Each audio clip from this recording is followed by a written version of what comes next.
Hi, today we're going to be talking about a product that has actually been around for a really long time, even though it's being treated as this revolution in hair care.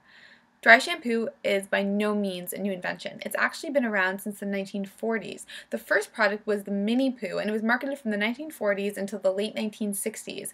It was a dry shampoo that was marketed as great for when you were sick in bed or going on a surprise date, so that's really telling of the times. And in the 1950s, it was actually not uncommon for women to go get their hair done in a salon and then just leave it for the week and then go back and do it every single week. That was the ritual. So if you're looking to make a blowout last longer, or if you, like me, know that washing your hair every single day is not good for it, it strips your hair of natural oils, and if your hair is color treated, it actually makes the color fade a lot faster.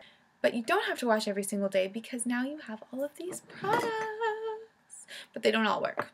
The way you're supposed to use dry shampoo, especially an aerosol dry shampoo, is to hold it 6 to 8 inches away from your hair and spray along the crown of your head in several spots just to absorb all the oils there and to add lift and volume to the roots.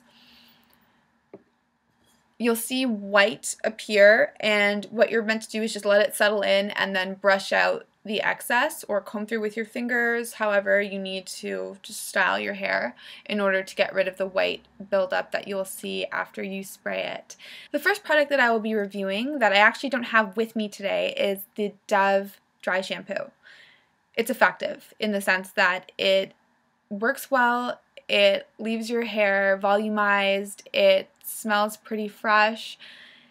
But since it's an aerosol product, I found that it evaporated really, really quickly, like a lot faster than my other aerosol dry shampoos. I don't know what it was, but I would use it once and I would go back to use it and it would be gone, all gone. So it's not the best use of your money in that way. Another aerosol dry shampoo that I used was the Aveeno sulfate-free daily renewal dry shampoo. Pretty good. It was very fragrant. When you first spray it, it smells very alcohol-y, so that kind of put me off. Everybody knows that alcohol is very drying, so I didn't really enjoy that at first, but then it faded to more of a floral scent. It has a very strong white streak that is left in your hair. So you, again, need to really comb it through thoroughly, but it is effective. It's very good at absorbing oils and giving you some added texture. Another thing that you can use dry shampoo for is added grip for your hair, or if you want a little bit of boost to your roots, if you want to add some volume, you can always just texturize your hair with a dry shampoo after showering and styling. Just spray it in, comb it through, and you don't have to use as much of the product as you would if you were on your second day and you're just trying to absorb oils. So if you're trying to do an updo as well, it's really good in that sense because you always need some good grip and some nice texture in order to build up your hair in the way that you're looking for. So as a texturizer, it's pretty effective. The True Blue Spa dry shampoo from Bath & Body Works is said to be made with shea extract, and I was really excited about this product. I purchased it with a buy two get one free deal. I got the shea infused shampoo, conditioner, and dry shampoo as a little bit of a bonus. It's expensive. It is the most expensive dry shampoo that I've ever used. It was $15, and it has the strongest scent ever. Think about Bath & Body Works lotions. Now imagine that in an aerosol spray on your head. It is so fragrant. For that reason and the fact that it functioned like most of the other aerosol dry shampoos, I wouldn't necessarily repurchase this product. It was way too fragrant for me. Everybody made comments, "Oh, you smell so good," but then they were halfway across the room. So if you work in an office, you don't want to have something that's that strongly fragrant. It's like a sickly sweet smell.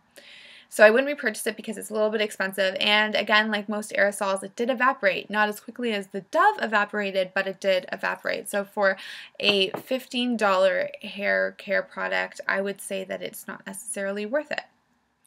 The Organics Le Coupe Instant Hair Reviver was one of the first dry shampoo products that I bought. It's just a spray. So you spritz it on your hair, and it is really effective. It's made with brown rice. I love this product. I've actually had it for such a long time, and because it's not aerosol, it doesn't evaporate. The only thing is it goes on a little bit more, well, wet, obviously, because it's a spritz.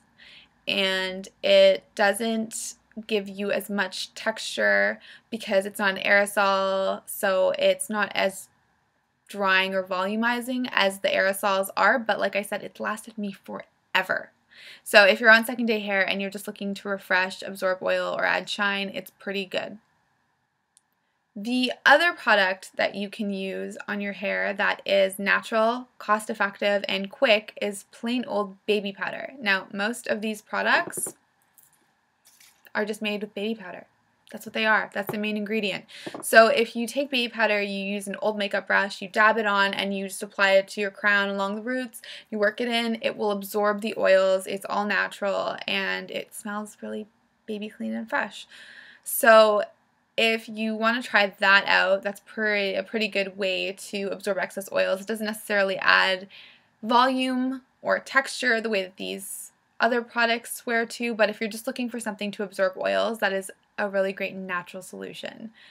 Hopefully you find as many uses for dry shampoo as I have, and you find a product that works for you. It's really about trial and error. And the next product that I want to try is the Batiste dry shampoo. I've heard amazing things about it, and it's actually tinted, so it's supposed to add a little bit more color, so you don't get the ashy sort of hair color that you get when you use dry shampoo. You get a little bit of a richer, enhanced color, but at the same time, I've heard different things. I've heard that the color can leave a little bit of a buildup or residue, so that's made me a little bit apprehensive, but that is the next product on my list to try. I hope you enjoyed this review. I hope you find as many uses for dry shampoo as I have. Don't wash your hair every day. You don't need to. It's not good for you.